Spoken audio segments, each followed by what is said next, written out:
Well, hello and welcome to Binge Watch, the podcast where we take a look at the hottest new TV and film releases on streaming television platforms.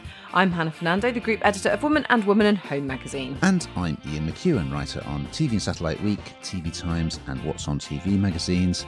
And today we're looking at the new releases that will be available on Friday the 31st of January 2025. Finally, January's nearly over, including Channel 4 drama Brian and Maggie, starring Steve Coogan and Harriet Walter as broadcaster Brian Walden and former Prime Minister Margaret Thatcher. And, sorry about that, the Apple TV documentary series Vietnam, the War That Changed America, looks back at the controversial conflict. Yes, and we'll also be checking out none other than Alison Hammond's new Florida travelogue on BBC iPlayer and high-stakes thriller Paradise on Disney+. But first, Ian, what is in the news? Production has begun on the farewell series of the critically acclaimed Sky original comedy Brassic, starring Joe Gilgun. What else is in the news, Hannah? Well, for the second successive year, ITV1 and ITVX will be the exclusive UK home of the prestigious Oscars, with Jonathan Ross hosting coverage on Sunday the 2nd of March. Oh, any Oscar predictions that you want to share? Do you know what? I just keep thinking everything's going to be cancelled. This awards season just seems to be kind of, fated, doesn't it? So we'll have to see. Well, we've got, I think, quite a broad selection. We've got a real-life political drama. We've got a high-stakes thriller.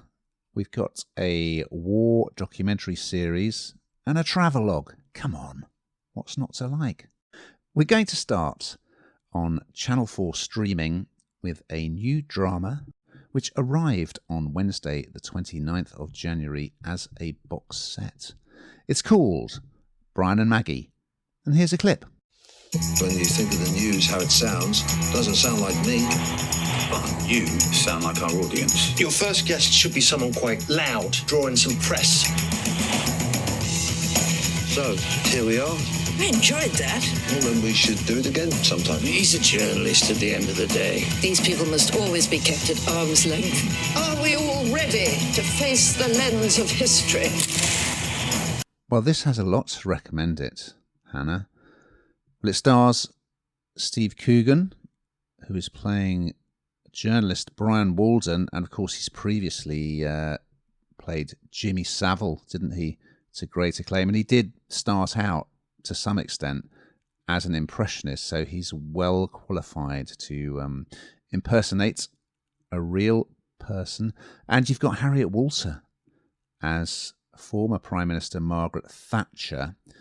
It's written by the brilliant James Graham, who he wrote Sherwood, but he's done a lot of plays, including one that was set in the whips offices in the Houses of Parliament in sort of the days of Harold Wilson, just as Thatcher was about to come to power. So this is very much in his wheelhouse, though it was kind of Coogan that kind of got the project going.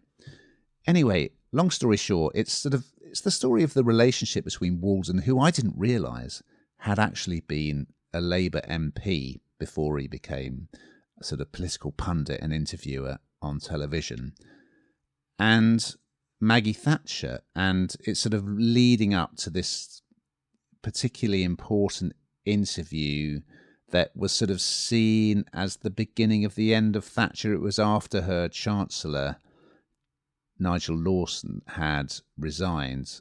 So yeah, it's a very interesting look back at a particular moment in time. I mean, interestingly, they were actually quite friendly, Walden and Thatcher, up until that point, I should add. Coogan is great as Walden. And I think, the people we've had previously playing the Iron Lady, well, you've had Meryl Streep, you've had Gillian Anderson. I think Harriet Walter does a really, really good job.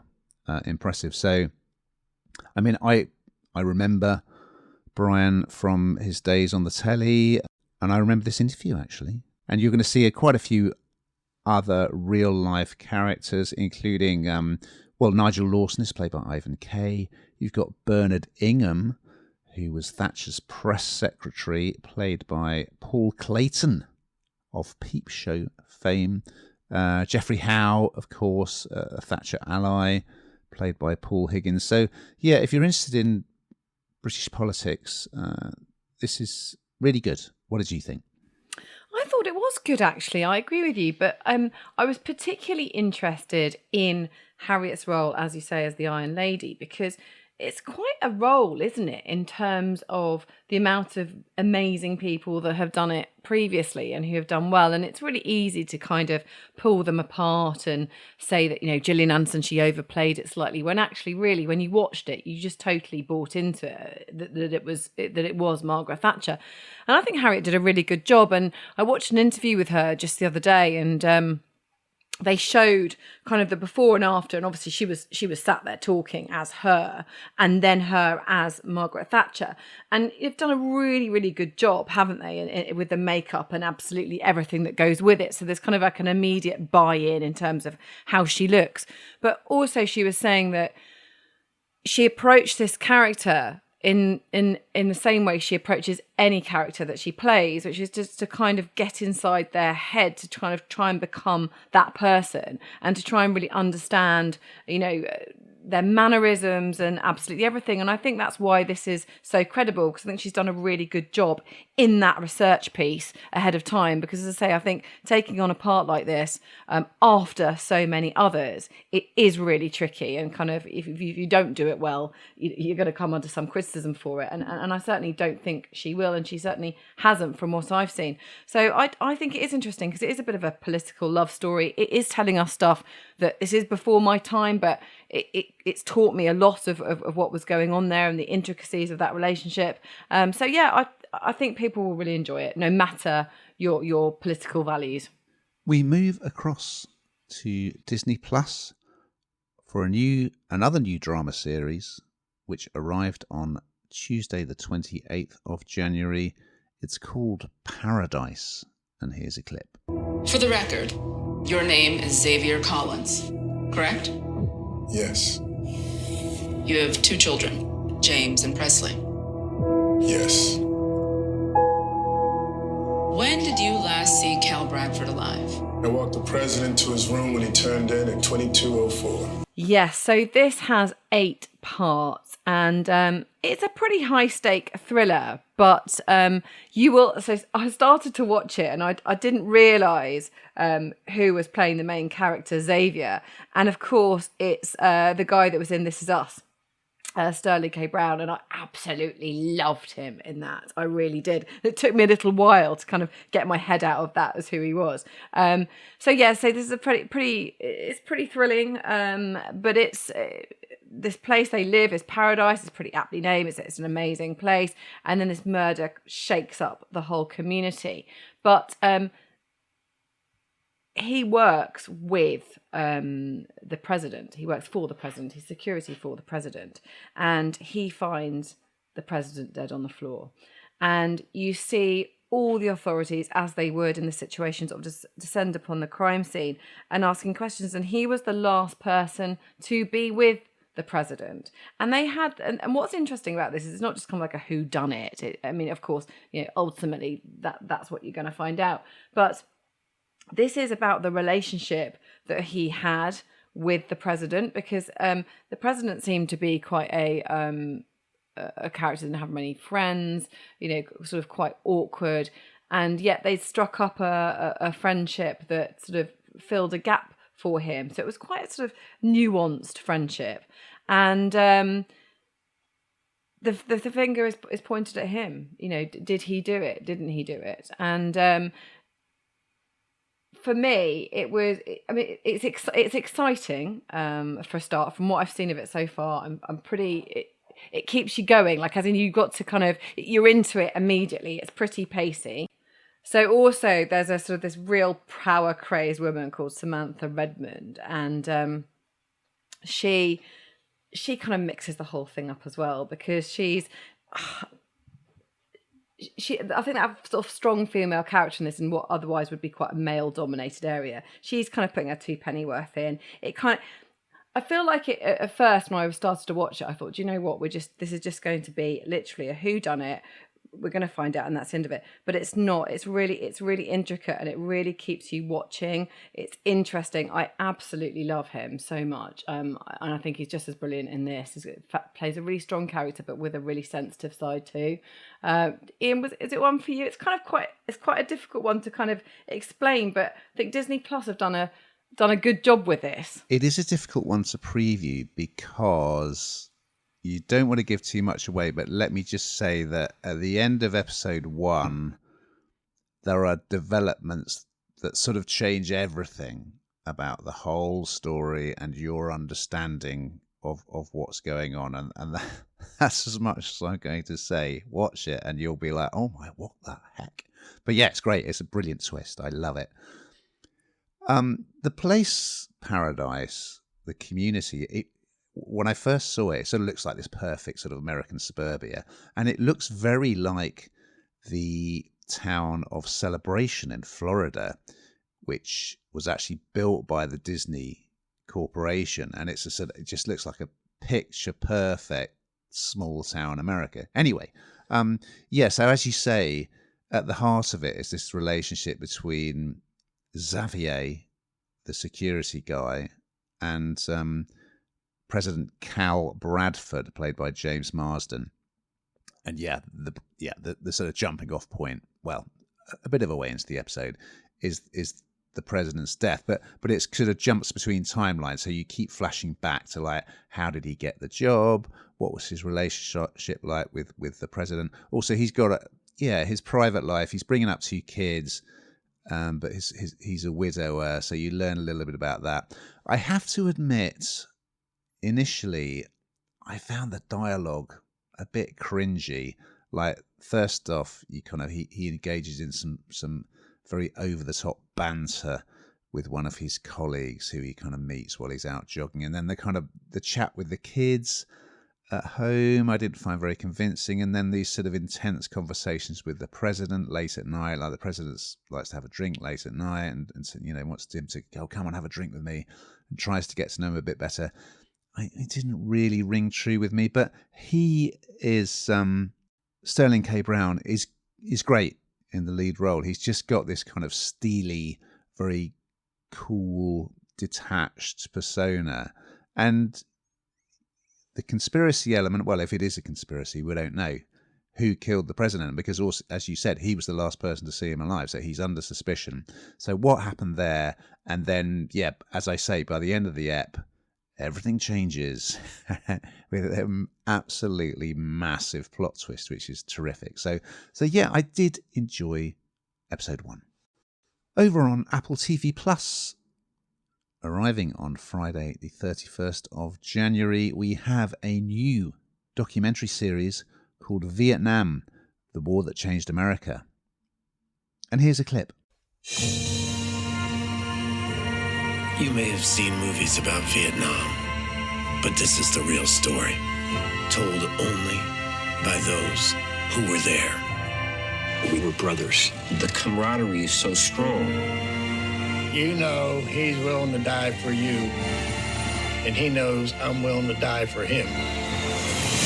6 episodes to this one, Hannah, and there have been some pretty exhaustive and very good documentary series about the Vietnam War.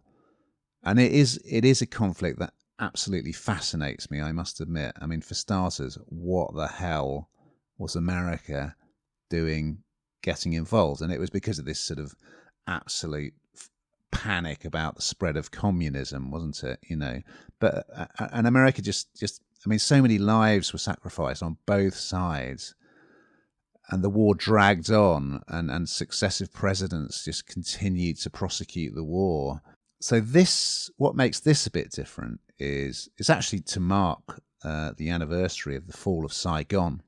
In this, we're getting testimony from people who served in Vietnam, and they're using. I mean, Vietnam had sort of the most TV and film coverage of any conflict that had come before. So, they sent a lot of camera crews out there. So you're getting that kind of boots on the ground action that was shot at the time. And you're hearing from these veterans about, what it was like. Because, a lot of these people were teenagers. It's very moving, actually, because, there are two guys who feature who became kind of best buddies. Like, one of them was a big bruiser and the other one was kind of quite shy and nervous. So they kind of teamed up, and then one of them stood on a mine and survived. But, in episode 1, they're kind of recalling that. So it's it's looking at it through a slightly different lens. And interestingly, one of the people who features went on to write the Tom Hanks movie Castaway, and also to get an Oscar nomination for his work on another Tom Hanks film, Apollo 13. So this is very much up my alley, because I still watch The World at War, which I've seen countless times. I am fascinated by war documentaries, and Vietnam is just it's such a fascinating conflict. And in episode 1 as well, these two guys that I mentioned, they talk about the fact that they were the guys who got sent down when they started discovering these networks of tunnels beneath the sort of Vietnam jungle. They were the guys who went down into the tunnels, and what they found down there was remarkable, like these huge chambers where the Viet Cong could, they had like an operating theaters down there, and they would eat and drink down there and sleep down there, and they connected different villages. So I think it's a new look at the war, very much from the viewpoint of the people who took part, and with the footage that was shot, in and among the action. So, I really liked it, and I will watch the rest. What did you think, Hannah? Yeah, I really liked it too, although I always find these things, dreadfully upsetting, just that we don't seem to learn anything ever. And I think just hearing in this documentary style from the people who lived through the war on both sides of the conflict is what's harrowing and what's so upsetting. And particularly at a pivotal moment in all of our lives right now, it feels ever more pertinent, I suppose. I didn't know, if I'm honest with you, a huge amount about this war, as in sort of, the reasons and, the how it started and what have you. And you come away learning an awful lot. But I remember doing war poetry for A-level. And do you know what? It upset me so much at the time. It lived with me. And I actually find things like this quite harrowing. But it's so interesting, and you learn so much. And as I say, at a time when it's so pertinent and so kind of in our lives, it's every reason to understand why no one's really a winner in any of these things. Over on BBC iPlayer, it arrived as a box set on Monday the 27th of January. We have the new travelogue, Alison Hammond's Florida Unpacked. And here's a clip. The Hammonds are here. I'm hitting the Florida highways with my son Aidan. Let's go. Yes, Aidan! Yeah! We're on a mission to prove you don't need big bucks to have big fun, babs. Bye-bye, winter blues. Sunshine State, here we come.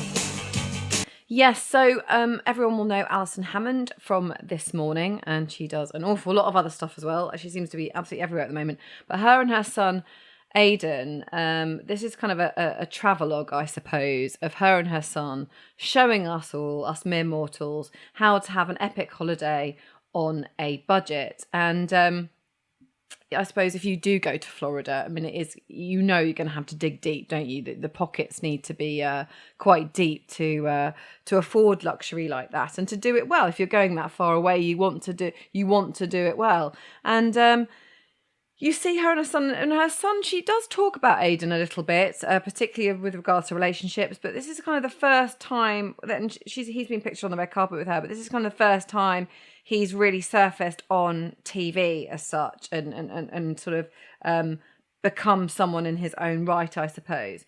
And the two of them embark on this adventure across America, Sunshine State. It's 10 episodes. they go off the beaten track. They don't do everything that you think they do, but they also do visit the gems. But they're always looking for best deals, whether it comes to food or drink, accommodation, travel, those once in a lifetime experiences. So I think, to be honest with you, a lot of people will watch this and, it's a bit like watching Martin Lewis, who gives you tips. I'm not suggesting she's the new Martin Lewis by any stretch, but what I mean is that somebody giving you tips and tricks and ideas of how to find something that you really want to do on a bit of a budget, is really helpful to a lot of people. I mean, it has been bashed a lot. People are saying that she's just done it and she gets a free holiday herself by doing this. But I mean, it's a bit mean, because actually, do you know what? You are going to come. There are some takeaways from this. Is it something that I think that is it a must watch? No, but if you do fancy visiting Florida, if you do fancy getting away, you like Alison Hammond, yeah, crack on.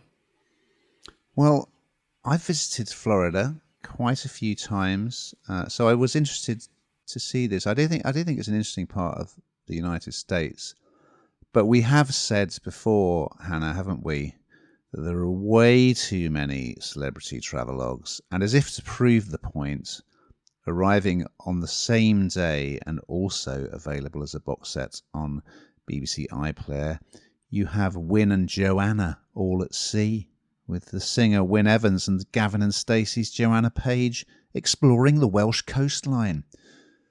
So I have to say, I was looking forward to Florida Unpacked, but I think it's pretty ropey, I have to say. I was not impressed. Good things. I quite liked seeing Alison's relationship with her son Aidan, who seems like a nice lad. However, I mean, as you say, 10 episodes, they've stretched it thin. Oh my God. In episode 1, all that happens in episode 1, I kid you not, is they hire an RV, recreational vehicle or motorhome, and then they go to sort of stay in this big sort of national park where they can camp, as it were. And they go in on a canoe trip. That's it. They go shopping as well. They buy some food. That is it. I mean, come on. Yeah. That is not enough. And I mean, yeah, I enjoy watching Alison on things like Bake Off. I think she's good value. But I mean, it's not, obviously she didn't plan the itinerary and she hasn't kind of written loosely the script of what's going to happen. But so she makes, decent enough fist of it, but really, I thought it was pretty poor, I have to say. And I will not be watching any more episodes. It's just, it's a no from me. I sometimes wish that they would get people that are authored in that subject to do it. It just seems like random just to get, because they're a celebrity, yes, that'll work. I think you're right. It just doesn't 10 episodes, Ian. Come on. Just a few more new arrivals to flag up for you this week. On Netflix, arrived on Wednesday the 29th of January, a new series of Six Nations Full Contact, the behind-the-scenes series to coincide with the return of the International Rugby Tournament this Friday. Over on Prime Video, this arrived on Thursday the 30th of January. You're Cordially Invited is a comedy starring Will Ferrell and Reese Witherspoon about two bridal parties struggling to share a small destination venue, which is accidentally double booked. Yes. On Netflix, also arriving on Thursday the 30th, Season 2 of The Recruit, which is a CIA adventure starring Noah Centineo. And finally, on You as a box set, we have Guy Martin, Proper Jobs, in which the self-confessed speed freak explores 4 so-called proper jobs, starting with work as a deckhand on a fishing trawler in Devon. Well, we've got to that time, Hannah, where we find out what the hell you've been binge-watching this week. Well, let me tell you that to be honest with you, I'm kind of at a loss now because The Traitors is finished. That Traitors finale was absolutely brilliant, although not necessarily who I wanted to win. Oh. But that's what I've been binging on. Now I need to find a new binge. And I did watch to Declare or Not to Declare. We watched with the children the other night. That was quite funny. How about you? Well, I've been watching my old favourites, new episodes and old episodes, 24 Hours in Police Custody, which is just superb true crime documentary. Junior Bake Off, of course, which is better than Adult Bake Off, in my opinion. I mean, Harry Hill, the amount of effort he puts into presenting that, sketches, jokes, props, it's so just good. Not to mention the Argyle pattern tank tops. And of course, well, Pottery Throwdown, which I absolutely love. Now, we've just got time, before we say goodbye, to look ahead to next week's offering. So what is on the Binge Watch menu, Hannah? Well, BBC iPlayer's star-studded drama Miss Austen explores a mystery in the life of the famous author. Oh. And Caitlin Dever plays a real-life scammer, remember this, who faked a terminal illness in the Netflix drama Apple Cider Vinegar. So we look forward to those and much, much more. But in the meantime, listeners, keep watching.